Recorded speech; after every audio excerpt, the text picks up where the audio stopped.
Water softeners contain two separate chambers, a brine tank and a resin tank. And the resin tank is where the water softening is actually taking place. Water softeners make use of a process called ion exchange to remove the hardness ions from the water. These hardness ions are primarily calcium and magnesium, but they can also include things like manganese, iron, and radium. The resin tank contains a bed of small beads that have sodium ions electrostatically attached to them. The water softener pumps hard water through this bed of resin beads, and the hardness ions are exchanged with the sodium ions.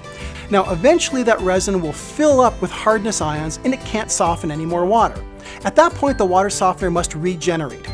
The water softener goes offline, and this is where the brine tank comes in. Salt brine from the brine tank is pumped into the resin, and that salt brine washes away the hardness ions and replaces them with a fresh layer of sodium ions, so the softener can then go back online and resume softening more water.